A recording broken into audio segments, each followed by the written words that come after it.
अगर कोई तुम्हें अपमानित करे तो तुम क्या करोगे? सोचिए जरा, कोई आपके सामने चिल्लाए, तानों की बौछार कर दे, गुस्से से तपता हो और आपको नीचा दिखाने की कोशिश करे। क्या आप चुप रह पाएंगे या पलटकर जवाब देंगे? आज की कहानी में एक ऐसा ही क्षण आया बुद्ध के जीवन में, जहां पूरा जनसमूह देख रहा था। क्या बुद्ध भी अब बोलेंगे? क्या वो भी क्रोधित होंगे? पर जो हुआ वो इतना चौंकाने वाला था कि जिसने देखा वो हमेशा के लिए बदल गया। तो इस वीडियो को अंत तक देखिए, क्योंकि जो सीख आज आप पाओगे वो आपके जीवन का गुस्सा ही बदल देगी। वीडियो शुरू करने से पहले एक सवाल, क्या आपने कभी गुस्से में कुछ ऐसा बोल दिया है जो बाद में पछताना पड़ा? कमेंट में जरूर बताइए, हम पढ़ते हैं हर एक कमेंट। तो चलिए कहानी शुरू करते हैं। बात उस समय की है जब भगवान बुद्ध अपने शिष्यों के साथ एक गांव में पहुंचे। गांव का नाम था नलका। ये एक विशेष गांव था। यहाँ के लोग धार्मिक थे, परंतु एक आदमी जो वहां का धनाढ़ था, भद्रसेन, उसे बुद्ध से नफरत थी। क्यों? क्योंकि उसकी पत्नी और पुत्री बुद्ध के प्रवचन सुनने लगे थे। उसे लगता था कि बुद्ध ने उसके घर का सम्मान छीना है और अब उसे मौका मिल गया था। बुद्ध जैसे ही गांव के बाहर रुके, भद्रसेन आ गया और लोगों की भीड़ के सामने उसने चिल्लाना शुरू किया, ये जो सन्यासी है ये मेरे घर की स्त्रियों को भरमाता है। तू कोई ज्ञानी नहीं ढोंगी है, नालायक, नीच, धूर्त। उसने बुद्ध के पैरों के पास धूल उछाली। उसकी आंखें लाल थी, मुट्ठियां भींची हुई। पर बुद्ध बस खड़े थे, एकदम शांत, न मुस्कान, न चिंता, न प्रतिक्रिया। भीड़ में सन्नाटा था। सब देख रहे थे, अब क्या होगा? भगवान, इन्होंने आपको अपमानित किया, हमें अनुमति दे, हम इन्हें उत्तर दें। लेकिन बुद्ध ने हाथ उठाया और एक ही वाक्य कहा, जो उपहार स्वीकार न किया जाए वो किसका रहता है।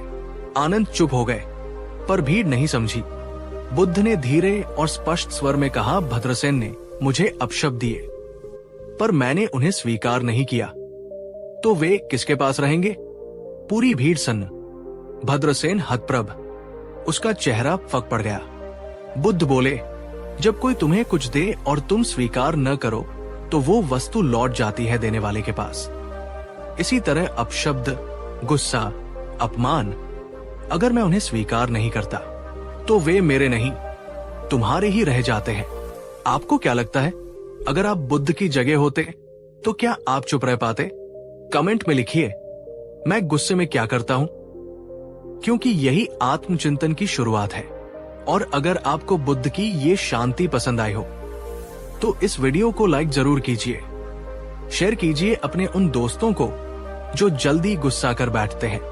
भद्रसेन अब कुछ नहीं बोल पा रहा था, उसके हाथ कांप रहे थे। वो जमीन पर बैठ गया। मैंने जीवन भर लड़ाई ही जानी, पर आज पहली बार किसी ने बिना बोले मुझे हरा दिया। बुद्ध मुस्कुराए। उन्होंने उसकी पीठ पर हाथ रखा और कहा, गुस्से से लड़ो नहीं, उसे समझो। मौन से बड़ा अस्त्र कुछ नहीं। रात को शिष्य बुद्ध के पास आए। भगवान, क्या हर बार चुप रहना सही है? बुद्ध नहीं, पर जब गुस्सा तुम्हें बोलने के लिए मजबूर करे तो चुप रहना सही है। मौन कोई डर नहीं, वो एक शक्ति है। जो अपने शब्दों पर नियंत्रण रखता है वो स्वयं पर विजय पा लेता है। बुद्ध ने एक और कहानी सुनाई। एक बार एक वृद्ध साधु जंगल में ध्यान कर रहा था। तभी वहां एक विषैला सांप आ गया और उसके पास फुफकारने लगा। शिष्य घबरा गए और भागने लगे, पर वो साधु शांत रहा। वो न डरा न हिला। सांप उसके पास आया और कुछ देर बाद शांत होकर चला गया। बुद्ध बोले, गुस्सा उस सांप की तरह है, अगर तुम घबरा गए वो डस लेगा, लेकिन अगर तुम शांत रहे वो खुद थककर चला जाएगा। गुस्सा तुम्हें तभी डसता है जब तुम डरते हो या प्रतिक्रिया देते हो।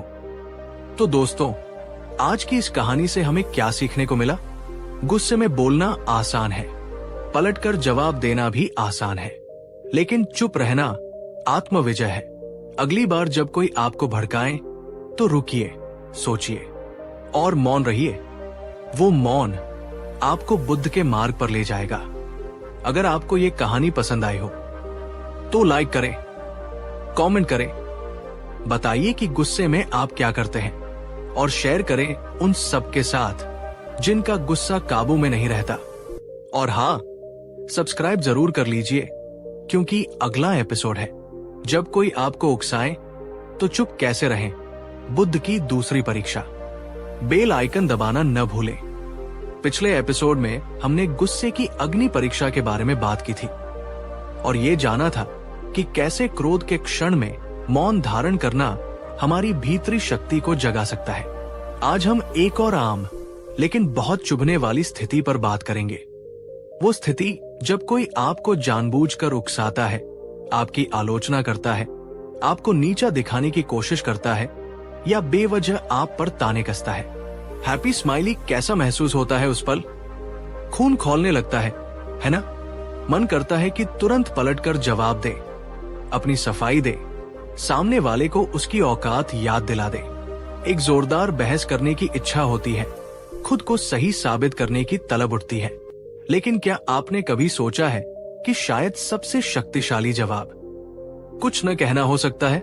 जी हाँ, उकसावे के सामने, अपमान के सामने मौन।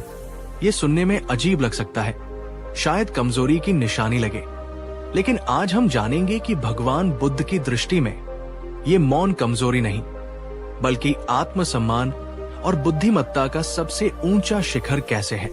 क्या आप जानना चाहते हैं कि कैसे बिना एक शब्द कहे आप किसी भी उकसावे वाली स्थिति को जीत सकते हैं? अगर हाँ, तो इस वीडियो पर एक लाइक तो बनता है। आपके लाइक्स हमें बताते हैं कि आप इस ज्ञान यात्रा का हिस्सा हैं। Happy smiley. चलिए, आज मैं आपको सीधे भगवान बुद्ध के जीवन से जुड़ी एक बहुत ही प्रसिद्ध और प्रेरणादायक कहानी सुनाता हूं। एक समय की बात है, भगवान बुद्ध एक गांव में अपने शिष्यों को धर्म का उपदेश दे रहे थे। उनकी शांति और ज्ञान की आभा दूर दूर तक फैली थी। लोग शांति पाने और जीवन का मर्म समझने उनके पास आते थे, लेकिन हर कोई उनसे प्रसन्न नहीं था। उसी गांव में एक विद्वान ब्राह्मण रहता था, जिसे बुद्ध की बढ़ती लोकप्रियता से ईर्ष्या थी। उसे लगता था कि बुद्ध पारंपरिक रीतियों को चुनौती दे रहे हैं और लोगों को भ्रमित कर रहे हैं। एक दिन वो गुस्से से भरा हुआ बुद्ध के पास पहुंचा। वो ब्राह्मण सभा के बीच में खड़ा हो गया और बिना किसी लागल पेट के बुद्ध को अपमानित करना शुरू कर दिया। उसने कठोर शब्दों का प्रयोग किया, उन पर झूठे आरोप लगाए, उनकी शिक्षाओं का मजाक उड़ाया और उन्हें ढोंगी तक कह डाला। वो लगातार बोलता रहा, अपनी सारी भड़ास निकालता रहा, ये उम्मीद करते हुए कि बुद्ध क्रोधित होंगे, बहस करेंगे या कम से कम अपना बचाव तो करेंगे ही। लेकिन हुआ क्या? बुद्ध शांत बैठे रहे। उनके चेहरे पर न क्रोध था, न चिंता, न ही अपमान का कोई भाव। वे बस उस ब्राह्मण को देख रहे थे, मानो उसकी बातों को नहीं, बल्कि उसके अंदर के दुख और अशांति को देख रहे हों। उन्होंने एक शब्द भी नहीं कहा, बस मौन धारण किए रहे। शिष्यगण असहज हो रहे थे।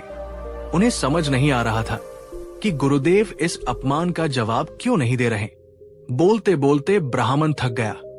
जब उसने देखा कि बुद्ध पर उसकी बातों का कोई असर नहीं हो रहा, न वे उत्तेजित हो रहे हैं, नहीं जवाब दे रहे हैं, तो वो हैरान रह गया। उसका गुस्सा धीरे धीरे कम होने लगा, क्योंकि उसे कोई प्रतिक्रिया ही नहीं मिल रही थी। अंत में उसकी आवाज धीमी पड़ गई और वो चुप हो गया। थोड़ा शर्मिंदा भी महसूस कर रहा था। जब पूरी तरह शांति छा गई, तब बुद्ध ने बहुत ही विनम्रता और शांति से उस ब्राह्मण से पूछा, हे भद्र पुरुष, क्या आपके घर पर कभी अतिथि आते हैं? ब्राह्मण थोड़ा चौंक गया, लेकिन उसने कहा, हाँ, आते हैं। बुद्ध ने फिर पूछा, जब वे आते हैं तो क्या आप उनके सत्कार के लिए कुछ भोजन, कुछ भेंट तैयार करते हैं? ब्राह्मण ने कहा, हाँ, अवश्य करता हूं। बुद्ध ने अगला सवाल किया, और यदि किसी कारणवश आपके अतिथि उस भेंट को स्वीकार न करें तो वो भेंट किसकी हो जाती है? ब्राह्मण ने कुछ पल सोचा और फिर जवाब दिया, अगर वे स्वीकार नहीं करते तो वो भेंट मेरी ही रह जाती है।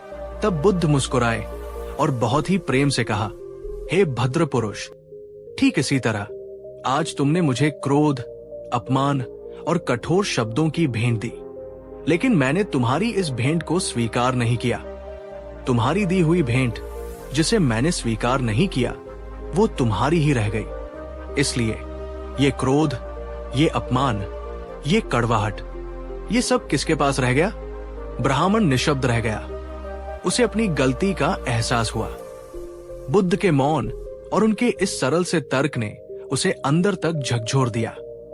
बिना लड़े, बिना बहस किए बुद्ध ने न केवल स्थिति को संभाला बल्कि उस ब्राह्मण को एक गहरी सीख भी दे दी। दोस्तों, ये कहानी कितनी गहरी है। ये हमें सिखाती है कि जब कोई हमें उकसाता है या अपमानित करता है तो हमारे पास हमेशा एक चुनाव होता है, या तो हम उस नकारात्मकता को स्वीकार करके खुद भी अशांत हो जाएं, या फिर उसे अस्वीकार करके अपनी शांति बनाए रखें। यहां मैं आपसे एक सवाल पूछना चाहूंगा, क्या आपने कभी किसी की नकारात्मक बातों या उकसावे को अस्वीकार करने की कोशिश की है? कैसा रहा आपका अनुभव? नीचे कमेंट्स में जरूर बताएं। आपके अनुभव दूसरों को भी प्रेरणा दे सकते हैं। बौद्ध विचार और सीख। नकारात्मकता को अस्वीकार करना बुद्ध का मौन निष्क्रियता नहीं थी, ये एक सक्रिय अस्वीकृति थी। उन्होंने उस ब्राह्मण के द्वारा फेंके गए क्रोध और अपमान के जहर को पीने से इनकार कर दिया। जब हम उकसावे पर प्रतिक्रिया नहीं देते तो हम उस नकारात्मक ऊर्जा को अपने अंदर आने से रोक देते हैं। पलटकर जवाब देना या बहस करना अक्सर हमारे अहंकार, ईगो की प्रतिक्रिया होती है, लेकिन मौन रहकर हम दिखाते हैं कि हमारा आत्मसम्मान दूसरों की राय या उनके व्यवहार पर निर्भर नहीं करता।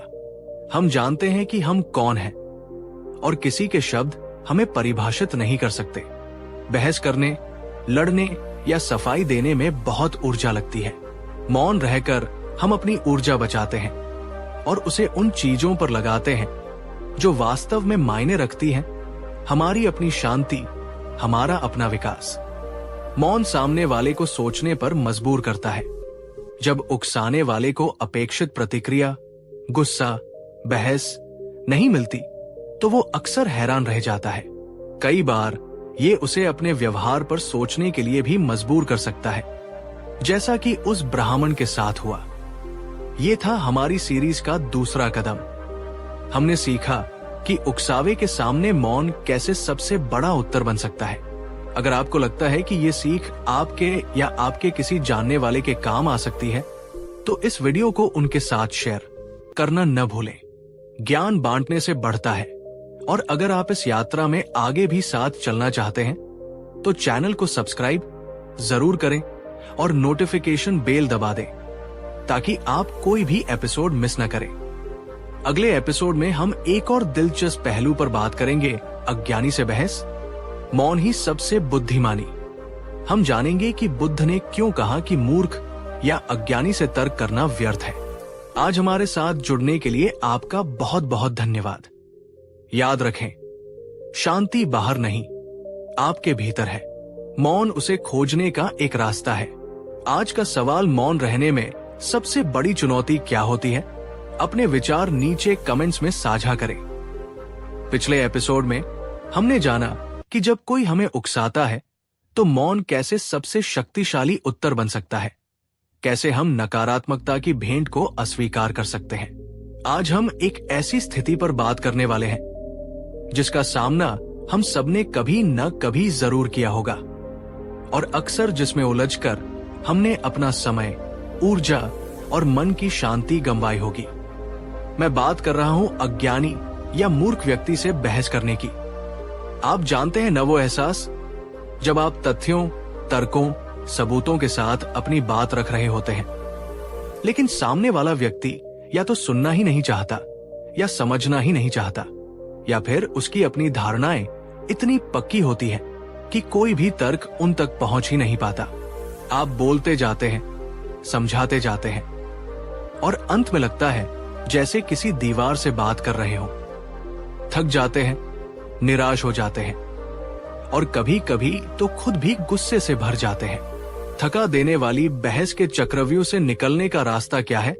क्या हमें और जोर से चिल्लाना चाहिए और ज्यादा तर्क देने चाहिए, या फिर कुछ और? भगवान बुद्ध की शिक्षाओं में इस स्थिति के लिए एक बहुत स्पष्ट और गहरा मार्गदर्शन मिलता है।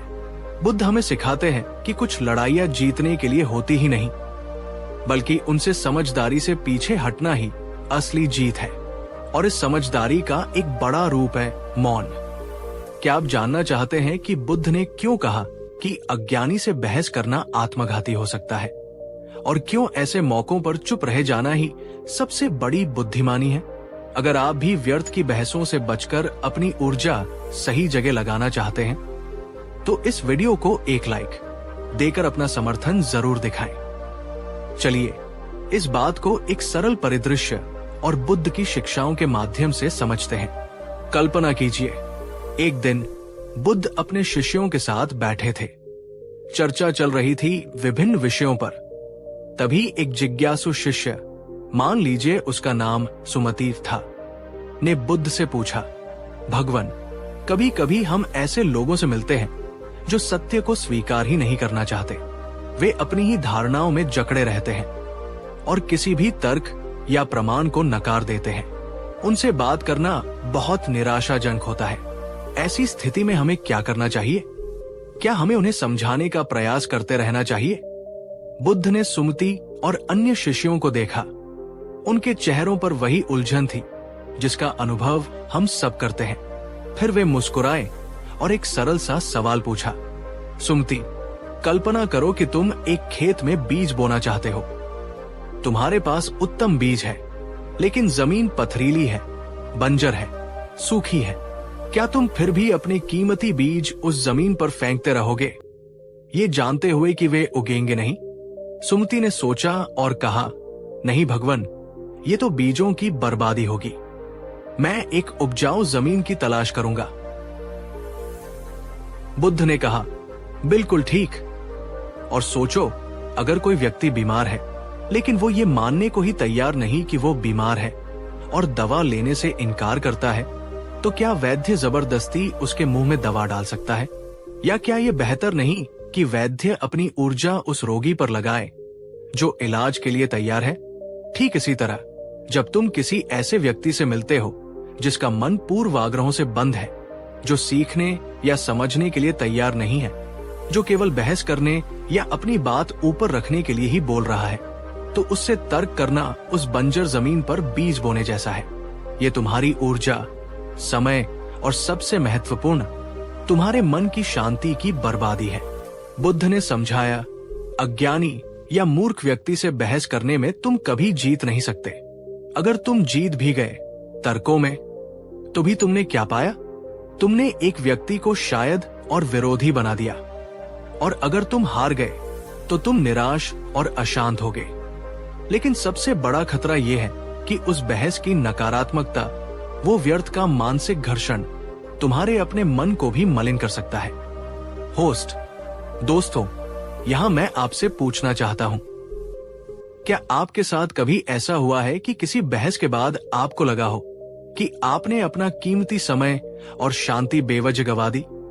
नीचे कमेंट्स में हाँ या नहीं लिखकर बताएं, या अपना अनुभव साझा करें। ये जानने में मदद मिलेगी कि ये कितना आम अनुभव है। सीख, अपनी ऊर्जा को बुद्धिमानी से खर्च करो। अज्ञानी से बहस आपकी मानसिक और भावनात्मक ऊर्जा को सोख लेती है, जिसे आप ध्यान, सीखने या सकारात्मक कार्यों में लगा सकते थे। मौन रहकर आप अपनी ऊर्जा बचाते हैं। बहस का उद्देश्य अक्सर सही साबित होना होता है। बुद्ध सिखाते हैं कि सही होने से ज्यादा जरूरी शांत होना है। अज्ञानी से बहस आपकी शांति भंग करती है, मौन उसे बनाए रखने में मदद करता है। बुद्धिमानी इसमें है कि आप पहचान सके कि कौन सी चर्चा सार्थक है और कौन सी व्यर्थ। जब आप देखें कि सामने वाला व्यक्ति समझने के लिए नहीं, सिर्फ जीतने के लिए बहस कर रहा है, तो वहां से हट जाना ही समझदारी है। ऐसी बहसें अक्सर कड़वाहट, क्रोध और नकारात्मक भावनाओं को जन्म देती है। चुप रहकर आप खुद को इस नकारात्मकता के दलदल में फंसने से बचाते हैं। अज्ञानी के सामने चुप रहना हार मानना नहीं है, ये इस बात की स्वीकृति है कि इस विशेष युद्ध को लड़ना निरर्थक है। ये आपके विवेक और परिपक्वता का संकेत है। आप स्थिति को ऊपर से देख पाते हैं और उसमें उलझने से बचते हैं। तो अगली बार जब आप खुद को किसी ऐसी बहस में फंसा हुआ पाए जहां आपको लगे कि आप दीवार से बात कर रहे हैं, तो बुद्ध की इस सीख को याद कीजिएगा। रुके, गहरी सांस ले, खुद से पूछें, क्या ये बहस सार्थक है? क्या सामने वाला व्यक्ति सुनने और समझने को तैयार है? क्या इस बहस से कुछ सकारात्मक निकलेगा या ये सिर्फ मेरी ऊर्जा और शांति की बर्बादी है? अगर जवाब नहीं है तो मुस्कुराएं और मौन का चुनाव करें। आप कह सकते हैं, शायद हम इस पर सहमत नहीं हो सकते, या मैं आपकी बात समझता हूं लेकिन मेरा दृष्टिकोण अलग है, और फिर विषय बदल दे या वहां से हट जाए। ये अभ्यास आपको हल्का महसूस कराएगा। आप पाएंगे कि आपने न केवल अपनी ऊर्जा बचाई बल्कि अपनी गरिमा और शांति भी बनाए रखी। आपने व्यर्थ के संघर्ष से खुद को बचा लिया। अगर आपको ये वीडियो ज्ञानवर्धक लगा और आपको लगता है कि ये किसी और के भी काम आ सकता है जो अक्सर व्यर्थ की बहसों में उलझ जाता है, तो इसे उसके साथ शेयर जरूर करें। ज्ञान की एक किरण किसी की शांति लौटा सकती है। और हाँ, अगर आप बुद्ध की ऐसी जीवन बदलने वाली शिक्षाओं को जानना जारी रखना चाहते हैं तो हमारे चैनल को सब्सक्राइब करना और नोटिफिकेशन बेल दबाना न भूलें ताकि आप अगला एपिसोड मिस न करें। अगले एपिसोड में हम एक बहुत ही संवेदनशील विषय पर बात करेंगे। जब बात दुख बढ़ाए, करुणा का मौन। हम जानेंगे कि कैसे कभी कभी चुप रहना भी गहरी सहानुभूति और करुणा का प्रतीक हो सकता है। पिछले एपिसोड में हमने बुद्धिमानी के उस पहलू को समझा था जब अज्ञानी से बहस करने की बजाय मौन रहना बेहतर होता है ताकि हम अपनी ऊर्जा और शांति बचा सकें। आज हम एक बहुत ही नाजुक, बहुत ही मानवीय स्थिति पर बात करने जा रहे हैं। एक ऐसी स्थिति जहां शब्द, चाहे कितने भी अच्छे इरादे से क्यों न कहे गए हों, कभी कभी मरहम लगाने की बजाय घाव को और गहरा कर सकते हैं। मैं बात कर रहा हूं उस क्षण की जब कोई व्यक्ति गहरे दुख, शोक, अपराध बोध या पीड़ा में हो। हम सबने ऐसे पल देखे हैं या खुद अनुभव किए हैं। जब किसी अपने को तकलीफ में देखते हैं तो हमारा मन करता है कि कुछ कहें, उन्हें दिलासा दें, उनकी हिम्मत बंधाएं, शायद कोई सलाह दें या उन्हें बताएं कि सब ठीक हो जाएगा।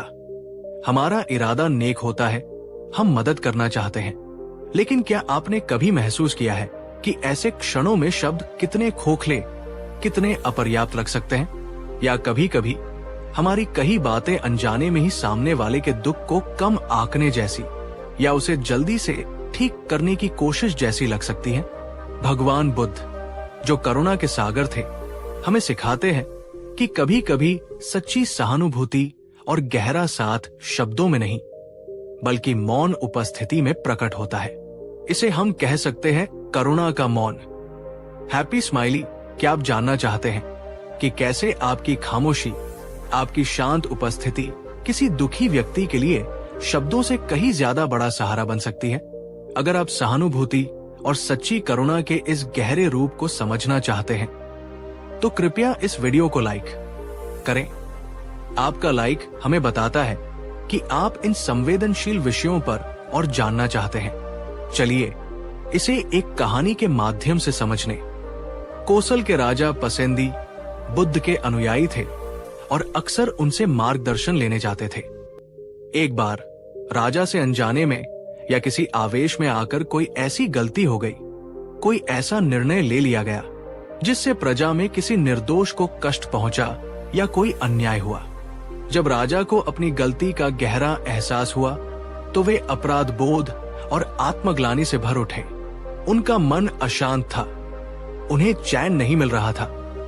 वे समझ नहीं पा रहे थे कि इस बोझ को कैसे हल्का करें। इसी मानसिक वेदना की स्थिति में वे भगवान बुद्ध के पास पहुंचे। हैप्पी स्माइली राजा ने बुद्ध के सामने अपनी व्यथा व्यक्त की, अपनी गलती बताई और अपने मन का भारीपन साझा किया। वे शायद बुद्ध से किसी उपदेश, किसी समाधान या शायद डांट की भी उम्मीद कर रहे होंगे। लेकिन बुद्ध ने क्या किया? उन्होंने तुरंत कोई सलाह नहीं दी, कोई लंबा उपदेश नहीं दिया, न ही राजा को सही गलत का पाठ पढ़ाया। वे बस शांत बैठे रहे। उनकी उपस्थिति में कोई जल्दबाजी नहीं थी, कोई निर्णय नहीं था। उनकी आंखों में गहरी करुणा और समझ थी। वे राजा की बातों को, उनके अनकहे दर्द को पूरी सजगता और सहानुभूति से सुन रहे थे।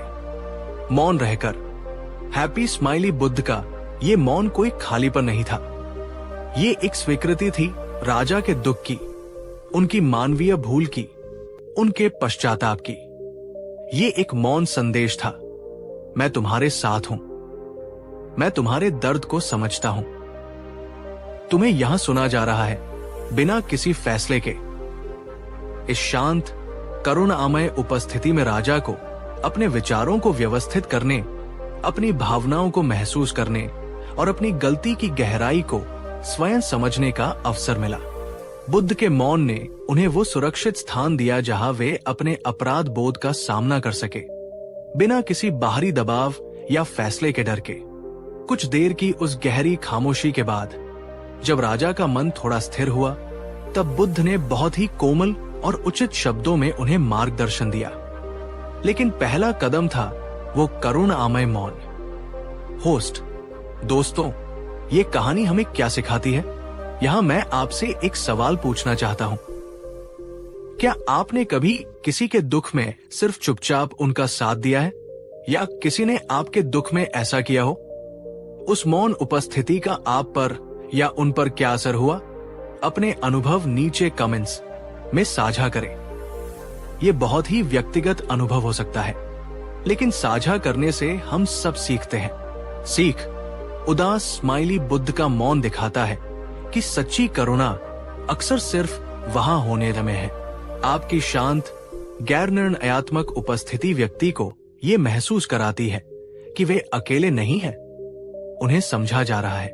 दुख, शोक या अपराध बोध जैसी गहरी भावनाओं को महसूस करने और प्रोसेस करने के लिए समय और स्थान चाहिए होता है।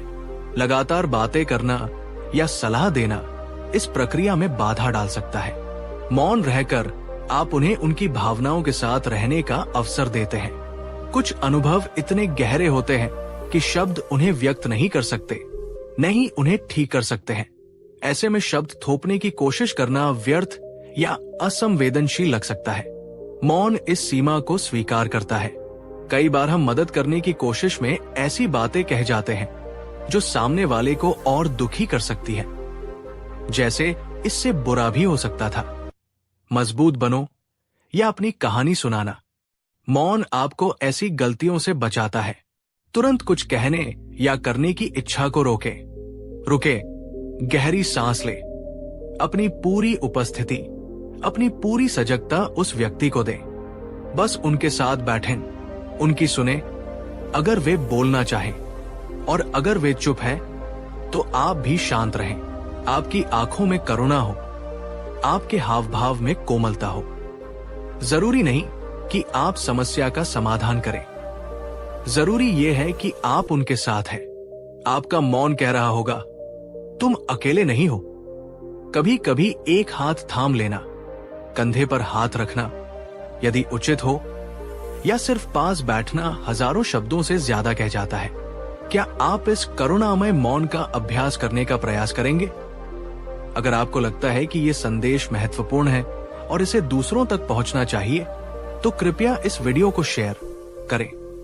शायद ये किसी को मुश्किल समय में दूसरों का बेहतर साथ देने में मदद करे। और अगर आप बुद्ध की शिक्षाओं के और पहलुओं को जानना चाहते हैं, तो चैनल को सब्सक्राइब करना और नोटिफिकेशन बेल दबाना न भूलें। अगले एपिसोड में हम एक बहुत ही रोचक विरोधाभास पर बात करेंगे। सत्य कहने का भी समय होता है।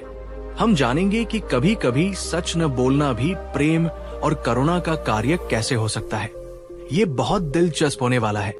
हैप्पी स्माइली, पिछले एपिसोड में हमने करुणा के मौन की शक्ति को समझा था, कैसे दुख और पीड़ा के क्षणों में हमारी शांत उपस्थिति शब्दों से कहीं ज्यादा मायने रख सकती है। आज हम एक ऐसे विषय पर बात करने वाले हैं जो थोड़ा विरोधाभासी लग सकता है।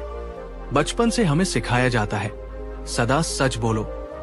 सत्य बोलना एक महान गुण माना जाता है, लेकिन क्या हमेशा हर परिस्थिति में बिना सोचे समझे सच बोल देना ही सही है? क्या कभी ऐसा भी हो सकता है कि सच को न बोलना या उसे सही समय और सही तरीके से न कहना ही ज्यादा प्रेमपूर्ण, ज्यादा करुणामय या ज्यादा बुद्धिमानी भरा हो? सोचिए, क्या आपने कभी किसी का दिल दुखाया है सिर्फ इसलिए क्योंकि आप बस सच बोल रहे थे? या कभी महसूस किया है कि कोई सच, भले ही वो तथ्यात्मक रूप से सही हो, किसी विशेष क्षण में बताने पर भलाई से ज्यादा नुकसान कर सकता है? भगवान बुद्ध ने हमें सम्यक वचन यानी सही वाणी का मार्ग दिखाया। इसमें सत्य बोलना शामिल है, लेकिन ये सिर्फ सत्य बोलने तक सीमित नहीं है। इसमें यह भी शामिल है कि हमारी वाणी लाभदायक हो, प्रिय हो और सही समय पर कही गई हो। यहीं पर मौन की भूमिका एक बार फिर महत्वपूर्ण हो जाती है। कभी कभी सच को रोक लेना या उसे कहने के लिए सही क्षण का इंतजार करना ही सही वाणी का हिस्सा बन जाता है। क्या आप जानना चाहते हैं कि बुद्ध की दृष्टि में सत्य बोलने की कला क्या है और कब मौन रहना सत्य से भी ज्यादा महत्वपूर्ण हो सकता है? अगर आप वाणी के इस गहरे संतुलन को समझना चाहते हैं तो इस वीडियो को अभी लाइक करें।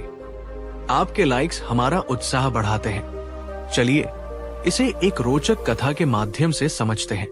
ये कथा दर्शाती है कि कैसे कभी कभी सच को न कहना ही प्रेम और समझदारी का सबसे ऊंचा रूप हो सकता है। कहानी शुरू होती है। एक समय की बात है, एक जंगल के किनारे एक साधु अपनी कुटिया में ध्यान साधना करते थे। वे अत्यंत शांत और करुणामय थे। पास के गांव के लोग उनका बहुत सम्मान करते थे। एक दिन डाकुओं का एक गिरोह गांव में लूटपाट करके जंगल की ओर भागा। उनके पीछे पीछे कुछ हथियारबंद ग्रामीण उनका पीछा करते हुए आए। वे ग्रामीण साधु की कुटिया के पास पहुंचे और हाफते हुए पूछा, महाराज, क्या आपने कुछ लोगों को इस ओर भागते हुए देखा है? वे डाकू हैं, हमारा सब कुछ लूट कर भागे हैं। साधु ध्यान में थे, लेकिन उन्होंने डाकुओं को जंगल में एक विशेष दिशा में जाते हुए देखा था। अब उनके सामने एक धर्म संकट था। अगर वे सच बोलते तो ग्रामीण उन डाकुओं को पकड़ लेते और संभवतः उन्हें मार डालते, जिससे हिंसा होती। अगर वे झूठ बोलते तो ये उनके सत्य के व्रत के खिलाफ होता। साधु ने एक क्षण के लिए आंखें बंद की। उन्होंने स्थिति का आकलन किया।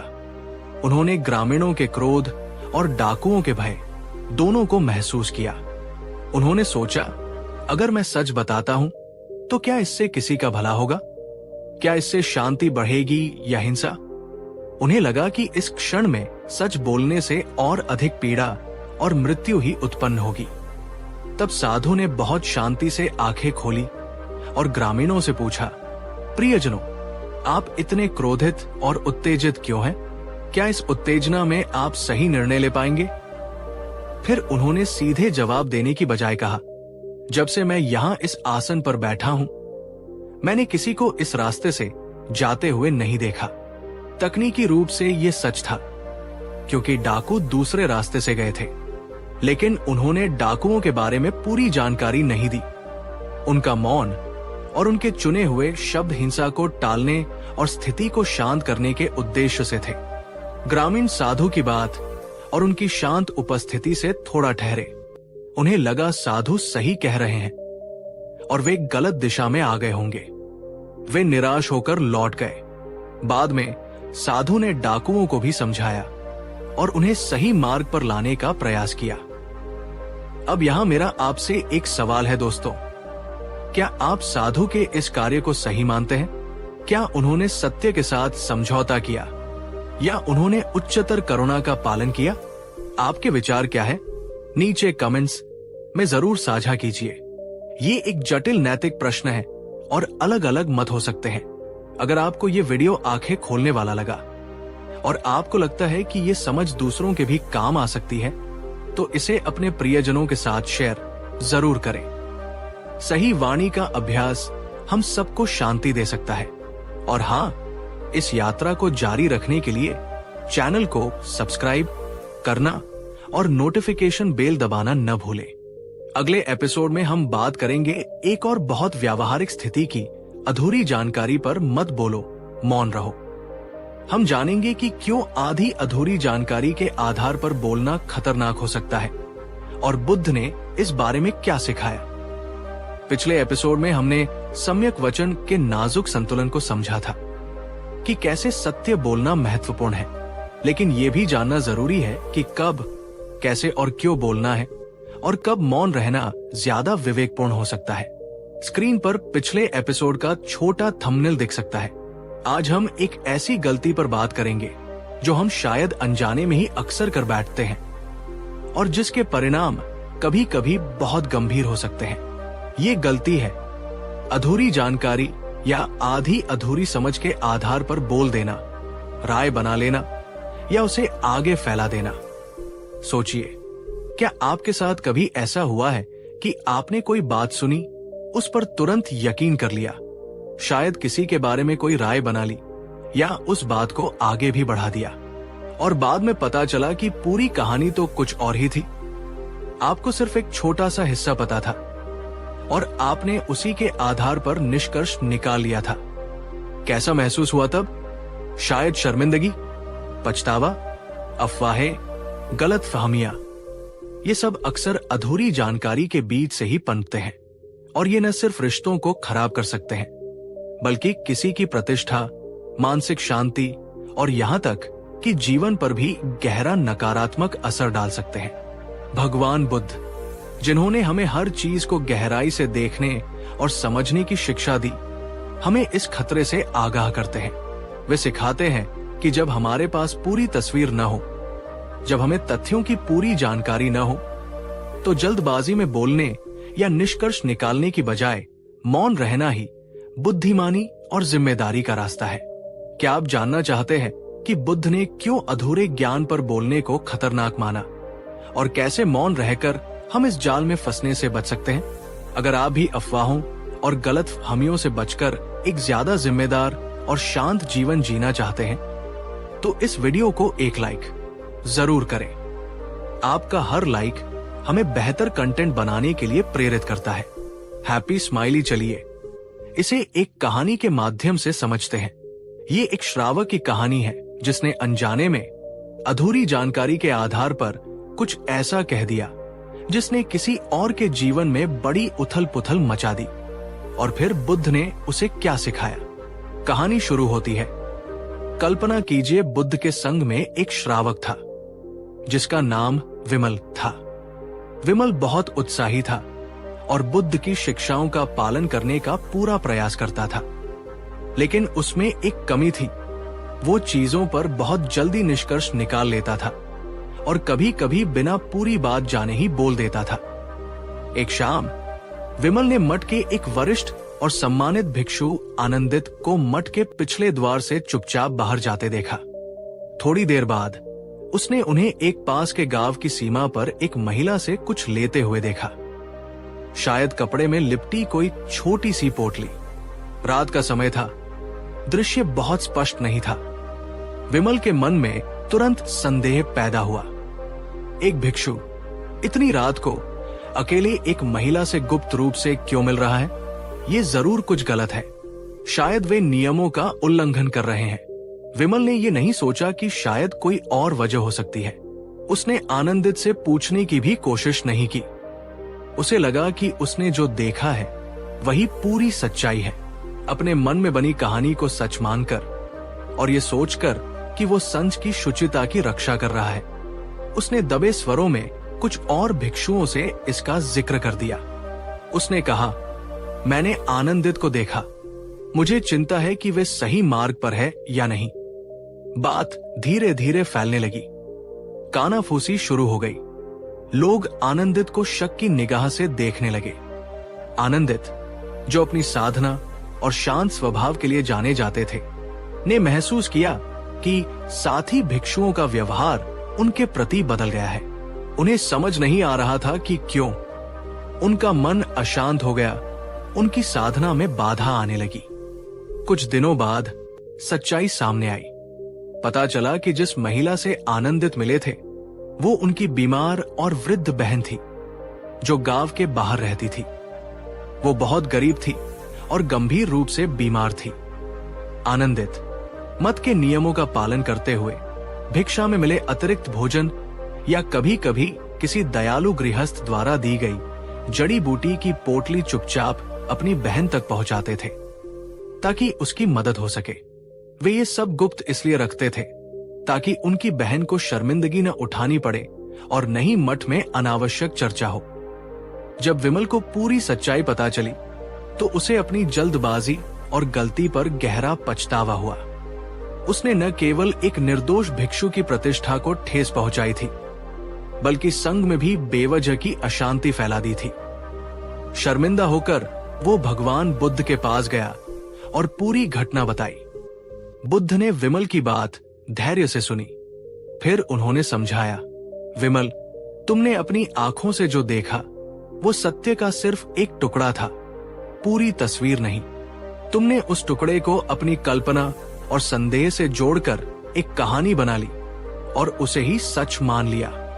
उन्होंने आगे कहा, शब्द बाण की तरह होते हैं विमल, एक बार कमान से निकल जाएं तो उन्हें वापस लेना बहुत मुश्किल होता है। अधूरी जानकारी पर आधारित शब्द अक्सर गलत दिशा में जाते हैं और निर्दोषों को घायल कर देते हैं। बोलने से पहले रुकना, पूरी जानकारी हासिल करना और स्थिति को सभी कोणों से समझना आवश्यक है। यदि संदेह हो, यदि पूरी जानकारी न हो तो मौन रहना ही सबसे सुरक्षित और जिम्मेदार मार्ग है। हैप्पी स्माइली बुद्ध ने विमल को सिखाया कि सच्ची जागरूकता का अर्थ है न केवल बाहरी दुनिया को देखना बल्कि अपने मन की प्रतिक्रियाओं, अपनी धारणाओं और अपने निष्कर्षों के प्रति भी सजग रहना। दोस्तों, ये कहानी हमें कितना कुछ सिखाती है। क्या आपने कभी महसूस किया है कि सोशल मीडिया या समाचारों में हम कितनी आसानी से अधूरी जानकारी के आधार पर राय बना लेते हैं या उसे शेयर कर देते हैं? इस कहानी के संदर्भ में आप जानकारी की पुष्टि करने के लिए क्या कदम उठाते हैं? नीचे कमेंट्स में अपनी रणनीति साझा करें ताकि हम सब एक दूसरे से सीख सकें। अगर आपको लगता है कि ये सीख आज के इंफॉर्मेशन ओवरलोड के जमाने में बहुत जरूरी है तो इस वीडियो को अपने दोस्तों और परिवार के साथ शेयर जरूर करें। हम सब मिलकर एक ज्यादा जागरूक और जिम्मेदार संवाद का माहौल बना सकते हैं। और हाँ, बुद्ध की गहन शिक्षाओं की इस यात्रा में आगे बढ़ने के लिए चैनल को सब्सक्राइब करना और नोटिफिकेशन बेल दबाना न भूलें। अगले एपिसोड में हम एक और दिलचस्प पहलू पर बात करेंगे। अहंकार का मौन तोड़ो, खुद को नहीं जताओ। हम जानेंगे कि कैसे अपनी उपलब्धियों या ज्ञान का बखान करने की इच्छा पर मौन साधकर हम सच्ची विनम्रता और शांति पा सकते हैं। आज अपना कीमती समय देने और ध्यान से सुनने के लिए आपका बहुत बहुत धन्यवाद। याद रखें, बोलने से पहले जानना जरूरी है और जब न जाने तो चुप रहना बुद्धिमानी है। पिछले एपिसोड में हमने अधूरी जानकारी पर बोलने के खतरों और जिम्मेदार मौन के महत्व को समझा। हमने जाना कि कैसे रुककर पूरी जानकारी लेकर बोलना हमें गलत फहमियों और नुकसान से बचाता है। आज हम एक ऐसे विषय पर बात करने जा रहे हैं। ये विषय है अहंकार, ईगो और उसकी खुद को जताने, अपनी तारीफ करने, अपनी उपलब्धियों या ज्ञान का बखान करने की प्रवृत्ति। हम सब में थोड़ी बहुत ये इच्छा होती है कि लोग हमें जाने, हमारी सराहना करें, हमें महत्वपूर्ण समझें। अपनी सफलताओं को साझा करने में कुछ गलत भी नहीं है, लेकिन जब ये इच्छा हम पर हावी हो जाती है, जब हम हर मौके पर सिर्फ मैं, मेरा, मुझे की धुन अलापने लगते हैं, जब हम दूसरों को प्रभावित करने के लिए या खुद को श्रेष्ठ दिखाने के लिए लगातार बोलते रहते हैं, तब ये अहंकार का रूप ले लेता है। और ये अहंकार भरी वाणी अक्सर हमें दूसरों से दूर कर देती है, रिश्तों में तनाव पैदा करती है और सबसे महत्वपूर्ण, हमें अपनी ही भीतरी शांति से वंचित कर देती है। क्योंकि अहंकार हमेशा बाहरी पुष्टि की तलाश में रहता है, वो कभी संतुष्ट नहीं होता। भगवान बुद्ध ने अहंकार को दुख का एक मूल कारण माना। उन्होंने सिखाया कि सच्ची शांति और ज्ञान तब मिलता है जब हम मैं के इस झूठे बोझ से ऊपर उठते हैं। और इस ऊपर उठने की प्रक्रिया में अपनी बड़ाई करने की इच्छा पर मौन साधना एक बहुत शक्तिशाली उपकरण है। हैप्पी स्माइली, क्या आप जानना चाहते हैं कि कैसे अपनी उपलब्धियों या ज्ञान का अनावश्यक बखान करने से बचकर, कैसे मौन रहकर आप सच्ची विनम्रता, गहरा आत्मविश्वास और स्थायी शांति पा सकते हैं? अगर आप अहंकार के इस जाल से मुक्त होकर सच्ची विनम्रता का मार्ग अपनाना चाहते हैं तो इस वीडियो को एक लाइक करके अपना इरादा जाहिर करें। हैप्पी स्माइली, चलिए इसे एक बहुत ही प्रभावशाली कहानी के माध्यम से समझते हैं। ये कहानी दर्शाती है कि कैसे बुद्ध के मौन ने एक अत्यंत ज्ञानी लेकिन अहंकारी व्यक्ति का घमंड पल भर में तोड़ दिया था। कहानी शुरू होती है। एक समय की बात है, एक बहुत प्रसिद्ध और ज्ञानी विद्वान थे जिनका नाम सारिपुत्र। मान लेते हैं उन्हें अपने ज्ञान, अपने तर्क कौशल और शास्त्रों की अपनी समझ पर बहुत गर्व था। उन्होंने कई वाद विवादों में बड़े बड़े पंडितों को हराया था और उनकी ख्याति दूर दूर तक फैली थी। एक दिन उन्होंने भगवान बुद्ध की प्रसिद्धि के बारे में सुना। उनके मन में आया कि चलकर देखें कि ये बुद्ध कितने ज्ञानी हैं। अहंकार से भरे हुए वे बुद्ध से शास्त्रार्थ करने, उन्हें अपनी विद्वत्ता से प्रभावित करने और शायद उन्हें हराने की मंशा से उनके पास पहुंचे। वे बुद्ध के सामने पहुंचे जहां बुद्ध शांति से अपने शिष्यों के साथ बैठे थे। विद्वान ने अपना परिचय दिया और फिर बिना रुके अपने ज्ञान का प्रदर्शन करना शुरू कर दिया। उन्होंने वेदों, उपनिषदों, दर्शन शास्त्र और विभिन्न विषयों पर जटिल बातें कही। वे अपनी वाक्पटुता, अपने तर्कों और अपनी गहरी समझ का बखान करते रहे। वे चाहते थे कि बुद्ध उनकी विद्वत्ता से प्रभावित हों, उनकी प्रशंसा करें या कम से कम उनसे बहस करें ताकि वे उन्हें परास्त कर सके। हैप्पी स्माइली, लेकिन बुद्ध ने क्या किया? वे बस शांत बैठे रहे। उनके चेहरे पर न प्रशंसा थी, न आलोचना, न ही प्रभावित होने का कोई भाव। वे बस उस विद्वान को देख रहे थे, पूरी उपस्थिति और शांति के साथ। उन्होंने एक शब्द भी नहीं कहा। जैसे जैसे विद्वान बोलते जा रहे थे, बुद्ध का मौन और गहरा होता जा रहा था। शुरुआत में विद्वान को लगा कि शायद बुद्ध उनकी बातों को समझ नहीं पा रहे या शायद वे उनकी विद्वत्ता से स्तब्ध रह गए हैं। लेकिन धीरे धीरे बुद्ध की उस अडिग, शांत और निर्विकार उपस्थिति के सामने विद्वान के शब्द लड़खड़ाने लगे। उसे महसूस होने लगा कि उसका सारा ज्ञान, उसकी सारी वाक्पटुता इस गहरी शांति के सामने कितनी खोखली है। उसका अहंकार, जो बाहरी प्रशंसा और प्रतिक्रिया पर टिका था, बुद्ध के मौन के सामने पिघलने लगा।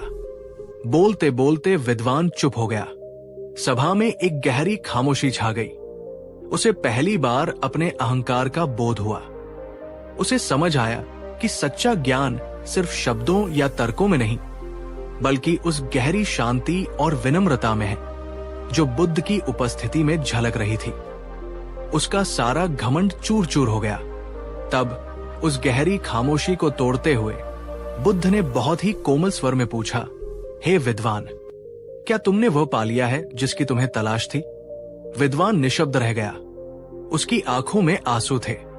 उसने बुद्ध के चरणों में सिर झुका दिया और कहा, भगवन, आज मेरा अहंकार टूट गया। आपका मौन मेरे हजारों शब्दों से कहीं ज्यादा शक्तिशाली था। दोस्तों, ये कहानी कितनी शक्तिशाली है। क्या आपने कभी किसी ऐसे व्यक्ति को देखा है जो बहुत ज्ञानी या सफल है लेकिन फिर भी अत्यंत विनम्र है? उस विनम्रता का आप पर क्या प्रभाव पड़ता है? नीचे कमेंट्स में अपने विचार या अनुभव साझा करें। विनम्रता की शक्ति को पहचानना भी एक कला है। ये था हमारी सीरीज का 7वां कदम। हमने सीखा कि कैसे अहंकार भरी वाणी पर मौन साधकर हम सच्ची विनम्रता और शांति की ओर बढ़ सकते हैं। अगर आपको लगता है कि ये सीख अहंकार के इस दौर में बहुत प्रासंगिक है, तो इस वीडियो को अपने दोस्तों और जानने वालों के साथ शेयर जरूर करें। विनम्रता एक ऐसा गुण है जो हम सबको सीखना चाहिए। और हाँ, बुद्ध की जीवन बदलने वाली शिक्षाओं की इस यात्रा में हमारे साथ बने रहने के लिए चैनल को सब्सक्राइब करना और नोटिफिकेशन बेल दबाना न भूलें। अगले एपिसोड में हम एक और बहुत ही भावनात्मक और महत्वपूर्ण विषय पर बात करेंगे। दुख में शब्द नहीं, साथ चाहिए। हम जानेंगे कि कैसे किसी की पीड़ा में हमारी शांत करुणामय उपस्थिति शब्दों से कहीं ज्यादा महत्वपूर्ण हो सकती है। आज हमारे साथ जुड़ने और अपने भीतर झांकने के लिए आपका बहुत बहुत धन्यवाद। याद रखें, खाली बर्तन ज्यादा आवाज करता है, भरा हुआ शांत रहता है। आज का सवाल जाते जाते, आपके अनुसार विनम्रता और कम आत्मविश्वास में क्या अंतर है? हम विनम्र रहते हुए भी आत्मविश्वासी कैसे दिख सकते हैं? अपने विचार नीचे कमेंट्स में साझा करें। पिछले एपिसोड में हमने अहंकार के शोर को शांत करने और विनम्रता के मौन की शक्ति को समझा था। आज हम बात कर रहे हैं उन क्षणों की जब जीवन हम पर या हमारे अपनों पर असहनीय दुख, पीड़ा या शोक का वज्रपात करता है। जब शब्द खो जाते हैं, जब भाषा अपर्याप्त लगती है, जब दिल इतना भारी होता है कि कोई भी दिलासा, कोई भी सलाह, कोई भी सब ठीक हो जाएगा जैसा वाक्य कानों में चुभने लगता है। हैप्पी स्माइली ऐसे में जब हम किसी अपने को इस अथाह पीड़ा से गुजरते देखते हैं तो हम क्या करते हैं? हम छटपटाते हैं, हम कुछ कहना चाहते हैं, कुछ करना चाहते हैं, उनके दर्द को कम करना चाहते हैं। हम उन्हें सलाह देते हैं, हिम्मत बंधाते हैं, शायद अपनी कहानियां सुनाते हैं या भविष्य की उम्मीदें दिखाते हैं। हमारा इरादा नेक होता है, हम मदद करना चाहते हैं। Happy smiley. लेकिन क्या आपने कभी महसूस किया है कि उस गहरे अंधकार में शब्द अक्सर रोशनी लाने की बजाय परछाइयों को और गहरा कर देते हैं? क्या कभी लगा है कि सबसे बड़ी मदद जो आप कर सकते हैं वो है बस वहां होना, बिना कुछ कहे, बिना कुछ किए, बस अपनी पूरी उपस्थिति, अपनी पूरी सहानुभूति के साथ उस व्यक्ति के साथ होना।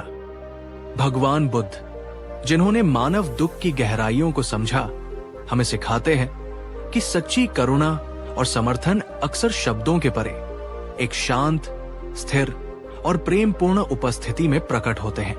यह है साथ का मौन, एक ऐसा मौन जो कहता है, तुम अकेले नहीं हो, मैं तुम्हारे साथ हूं, तुम्हारे इस दर्द में। क्या आप जानना चाहते हैं कि कैसे आपकी खामोश उपस्थिति, आपका मौन आलिंगन, चाहे वो शारीरिक हो या भावनात्मक, किसी टूटते हुए इंसान के लिए शब्दों के पहाड़ से ज्यादा मजबूत सहारा बन सकता है? अगर आप करुणा के इस सबसे गहरे और शांत रूप को महसूस करना चाहते हैं तो कृपया इस वीडियो को एक लाइक करें। यह हमें बताएगा कि आप इन मानवीय अनुभवों को समझने में रुचि रखते हैं। चलिए, आज मैं आपको बुद्ध के जीवन से जुड़ी एक ऐसी कहानी सुनाता हूं जो दिल को छू लेती है। ये कहानी एक माँ की असहनीय पीड़ा और बुद्ध की अद्भुत करुणा की है, जहां शब्दों से पहले मौन उपस्थिति ने भूमिका निभाई। ये कहानी है किसा गौतमी की। किसा गौतमी नाम की एक युवा माँ थी जिसका एकमात्र पुत्र अचानक मृत्यु को प्राप्त हो गया। वो अपने दुख में इतनी व्याकुल और बावली हो गई कि उसे यकीन ही नहीं हुआ कि उसका बच्चा मर चुका है। वो अपने मृत पुत्र को सीने से लगाए घर घर भटकने लगी। सबसे उसके बच्चे को ठीक करने की दवा पूछने लगी। लोग उसे पागल समझकर दुत्कारते, कोई उसकी मदद न कर सका। भटकते भटकते किसी ने उसे बताया कि शायद तथागत बुद्ध उसकी मदद कर सके। एक क्षीण सी आशा लेकर वो अपने मृत बच्चे को लिए हुए भगवान बुद्ध के पास पहुंची। वो उनके चरणों में गिर पड़ी, बिलख बिलख कर रोने लगी और प्रार्थना करने लगी कि वे उसके बच्चे को जीवित कर दे। उसकी पीड़ा अवर्णनीय थी। हैप्पी स्माइली, अब सोचिए, बुद्ध ने क्या किया? क्या उन्होंने उसे तुरंत उपदेश दिया कि मृत्यु अटल है? क्या उन्होंने उसे डांटा कि वो भ्रम में है? नहीं, पहले क्षणों में उन्होंने किसा गौतमी की अपार पीड़ा को देखा, महसूस किया और स्वीकार किया। उनकी शांत, करुणामय उपस्थिति ने किसा गौतमी को अपनी व्यथा व्यक्त करने का, अपने दुख को बाहर निकालने का एक सुरक्षित स्थान दिया। उनका मौन कह रहा था, मैं तुम्हारी पीड़ा को समझता हूं। जब किसा गौतमी का पहला आवेग कुछ शांत हुआ, तब बुद्ध ने बहुत ही कोमलता से कहा, हाँ, मैं तुम्हारे बच्चे के लिए दवा बना सकता हूं, लेकिन उसके लिए मुझे एक विशेष सामग्री चाहिए। किसा गौतमी की आंखों में आशा की किरण जागी। उसने पूछा, क्या चाहिए भगवान? मैं कहीं से भी ला दूंगी। बुद्ध ने कहा, मुझे एक मुट्ठी सरसों के बीज चाहिए, लेकिन शर्त यह है कि ये बीज तुम्हें ऐसे घर से लाने होंगे जहां कभी किसी प्रियजन की मृत्यु न हुई हो, न कोई पिता, न मां, न पति, न पत्नी, न बच्चा, न कोई और संबंधी। हैप्पी स्माइली किसा गौतमी तुरंत निकल पड़ी। वो घर घर गई, सरसों के बीज मांगने। हर कोई बीज देने को तैयार था, लेकिन जैसे ही वो बुद्ध की शर्त बताती, हर घर से एक ही जवाब मिलता, अरे बेटी, बीज तो जितने चाहे ले लो, पर हमारे घर में तो कोई न कोई मरा ही है। जीवित कम है, मृत ज्यादा। किसी ने अपना पिता खोया था, किसी ने मां, किसी ने पति, किसी ने बच्चा। शाम होते होते किसा गौतमी एक भी घर ऐसा न ढूंढ सकी जहां मृत्यु ने दस्तक न दी हो। वो थक कर एक जगह बैठ गई। अब उसे अपने मृत बच्चे का शरीर उतना भारी नहीं लग रहा था जितना ये एहसास कि दुख और मृत्यु सार्वभौमिक है। वो अकेली नहीं थी इस पीड़ा में, हर घर में यही कहानी थी। उसे समझ आ गया कि बुद्ध उसे क्या सिखाना चाहते थे। हैप्पी स्माइली वो बुद्ध के पास लौटी। अब उसकी आंखों में वो बावलापन नहीं, बल्कि एक गहरी समझ और शांति थी। बुद्ध ने पूछा, क्या तुम सरसों के बीज लाई?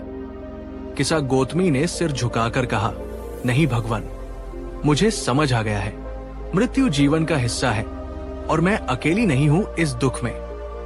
तब बुद्ध ने उसे जीवन, मृत्यु और दुख से मुक्ति के मार्ग का उपदेश दिया।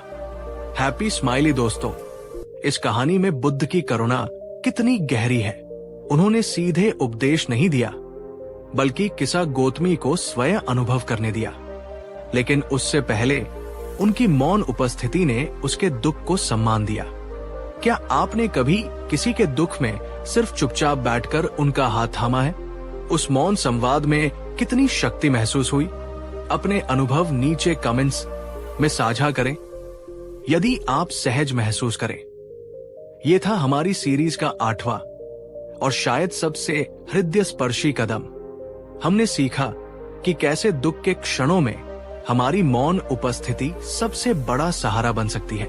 अगर आपको लगता है कि यह संदेश हर किसी तक पहुंचना चाहिए, क्योंकि दुख जीवन का हिस्सा है, तो कृपया इस वीडियो को उन लोगों के साथ शेयर करें जिन्हें आप प्यार करते हैं। ये हमें सिखाता है कि मुश्किल समय में एक दूसरे का साथ कैसे दें। और हाँ, इस गहरी मानवीय यात्रा में आगे बढ़ने के लिए चैनल को सब्सक्राइब करना और नोटिफिकेशन बेल दबाना न भूलें। अगले एपिसोड में हम बात करेंगे समय और धैर्य की। समय गलत है तो रुक जाओ। हम जानेंगे कि क्यों कभी कभी सही कदम उठाने के लिए भी सही समय का इंतजार करना जरूरी होता है और बुद्ध ने इस बारे में क्या सिखाया। पिछले एपिसोड में हमने हृदय को छू लेने वाले विषय पर बात की थी कि कैसे गहरे दुख या पीड़ा के क्षणों में हमारी मौन उपस्थिति शब्दों से कहीं ज्यादा बड़ा सहारा बन सकती है। स्क्रीन पर पिछले एपिसोड का छोटा थंबनेल दिख सकता है। हमने साथ के मौन की शक्ति को महसूस किया था। आज हम एक ऐसे पहलू पर विचार करेंगे जो हमारे जीवन के हर निर्णय, हर कार्य और हर शब्द को प्रभावित करता है, लेकिन हम अक्सर उसकी अनदेखी कर देते हैं। ये है समय, टाइमिंग। विशेष रूप से ये समझना कि कब कार्य करने या बोलने का सही समय है और कब रुक जाना, धैर्य रखना और सही क्षण की प्रतीक्षा करना ही बुद्धिमानी है। हमारी आज की भागदौड़ भरी जिंदगी में हमें हर काम तुरंत करने की आदत हो गई है। तुरंत परिणाम चाहिए, तुरंत समाधान चाहिए। धैर्य रखना हमें मुश्किल लगता है। हम अक्सर सही अवसर आने से पहले ही कूद पड़ते हैं, या जब माहौल गरमाया हुआ हो तभी अपनी बात कह देना चाहते हैं, या जब सामने वाला सुनने को तैयार न हो तब भी उसे सलाह देने लगते हैं। लेकिन क्या आपने कभी सोचा है कि एक सही कार्य भी अगर गलत समय पर किया जाए तो उसका परिणाम गलत हो सकता है? एक अच्छी सलाह भी अगर गलत समय पर दी जाए तो बेअसर हो सकती है या उल्टा असर कर सकती है। एक सच भी अगर गलत समय पर बोला जाए तो नुकसान पहुंचा सकता है। भगवान बुद्ध, जिन्होंने क्षण भंगुरता और निरंतर परिवर्तन के नियम को गहराई से समझा, हमें सही समय के महत्व के बारे में सिखाते हैं। वे सिखाते हैं कि कर्म करने या वचन कहने के साथ साथ ये जानना भी जरूरी है कि उसके लिए उपयुक्त क्षण कौन सा है, और जब समय सही न हो, जब परिस्थितियां अनुकूल न हो, तो रुक जाना, ठहरना और धैर्यपूर्वक प्रतीक्षा करना। ये भी एक प्रकार का सक्रिय मौन है, एक बुद्धिमानी भरा कदम है।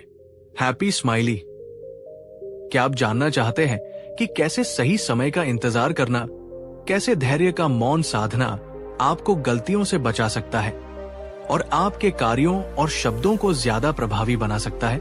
अगर आप भी जीवन में धैर्य और सही समय की कला को अपनाना चाहते हैं तो इस वीडियो को एक लाइक देकर अपनी सहमति जताएं। चलिए इसे एक पारंपरिक कथा के माध्यम से समझते हैं, जो समय, धैर्य और सही क्षण के महत्व को दर्शाती है। ये एक राजा और एक साधु की कहानी है। कहानी शुरू होती है, एक समय की बात है। एक शक्तिशाली लेकिन बहुत अधीर राजा था। वो चाहता था कि उसके हर काम तुरंत हो, हर इच्छा पल भर में पूरी हो। उसे इंतजार करना बिल्कुल पसंद नहीं था। उसके राज्य के पास एक जंगल में एक सिद्ध साधु रहते थे, जो अपनी शांति, ज्ञान और धैर्य के लिए प्रसिद्ध थे। राजा ने साधु की ख्याति सुनी और सोचा, इन साधु में जरूर कोई रहस्यमयी शक्ति होगी जो मुझे भी मिल सकती है, जिससे मेरे सारे काम चुटकियों में हो जाए। इसी लालसा में वो साधु के पास पहुंचा। हैप्पी स्माइली राजा ने साधु से कहा, हे महात्मा, मैंने आपके धैर्य और शक्तियों के बारे में बहुत सुना है। मुझे भी वो रहस्य बताएं जिससे मैं जो चाहूं वो तुरंत पा सकूं। मुझे सफलता का सबसे तेज मार्ग बताएं। साधु मुस्कुराए। उन्होंने राजा के अधीर मन को पथ लिया था। उन्होंने कहा, राजन, मैं तुम्हें एक रहस्य बता सकता हूं, लेकिन उसके लिए तुम्हें एक छोटा सा कार्य करना होगा। राजा तुरंत तैयार हो गया। बताइए, मैं कुछ भी करने को तैयार हूं। साधु ने पास ही लगे एक छोटे से पौधे की ओर इशारा किया और कहा, देखो ये पौधा, इसमें अभी फूल नहीं खिले हैं। तुम्हें बस यहां बैठकर इंतजार करना है जब तक इसमें फूल न खिल जाए।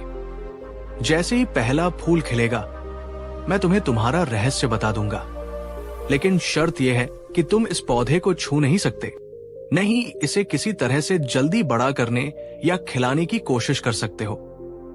बस धैर्य से प्रतीक्षा करो। हैप्पी स्माइली राजा को यह काम बहुत आसान लगा। वो पौधे के पास बैठ गया। पहला दिन बीता, दूसरा दिन बीता, हफ्ता बीत गया। पौधे में कोई फूल नहीं आया। राजा अधीर होने लगा। उसे गुस्सा आने लगा। ये कैसा साधु है, मेरा समय बर्बाद कर रहा है। क्या एक फूल खिलने में इतना समय लगता है? वो बार बार पौधे को देखता, जमीन को देखता, आसमान को देखता। उसका मन छटपटा रहा था। कई बार उसका मन हुआ कि पौधे को खींचकर देखे कि फूल कहाँ है, या उसे ज्यादा पानी दे दे, लेकिन साधु की शर्त याद करके वो रुक जाता। दिन हफ्तों में, हफ्ते महीनों में बदलने लगे। राजा का अहंकार और अधीरता धीरे धीरे कम होने लगी। वो रोज चुपचाप पौधे को देखता। उसने पौधे में होने वाले सूक्ष्म बदलावों को देखना शुरू किया। नई पत्तियां कैसे निकलती हैं, तना कैसे धीरे धीरे मजबूत होता है। उसने प्रकृति के अपने रिदम, अपनी गति को महसूस करना शुरू किया। उसका मन शांत होने लगा। और फिर एक सुबह जब राजा उठा, उसने देखा कि पौधे पर एक नन्ही सी कली आई है, और कुछ दिनों बाद वो कली एक सुंदर फूल में खिल गई। उस फूल को देखकर राजा के मन में क्रोध या अधीरता नहीं, बल्कि एक गहरी शांति और आश्चर्य का भाव आया। उसने इतने महीनों में पहली बार प्रतीक्षा का सौंदर्य और सही समय पर होने वाली घटना का आनंद महसूस किया था। वो साधु के पास गया। साधु मुस्कुराए और बोले, राजन, तुम्हें तुम्हारा रहस्य मिल गया। राजा हैरान हुआ, कैसा रहस्य? आपने तो कुछ बताया ही नहीं। साधु ने कहा, राजन, रहस्य यही है, हर चीज का अपना सही समय होता है। जैसे इस फूल को खिलने के लिए धैर्यपूर्वक प्रतीक्षा करनी पड़ी, वैसे ही जीवन में सफलता, ज्ञान और सही परिणाम के लिए धैर्य और सही समय का इंतजार करना आवश्यक है। जल्दबाजी और अधीरता से अक्सर काम बिगड़ जाते हैं। जो मौन रहकर धैर्य के साथ सही क्षण की प्रतीक्षा करता है, वही अंततः सफल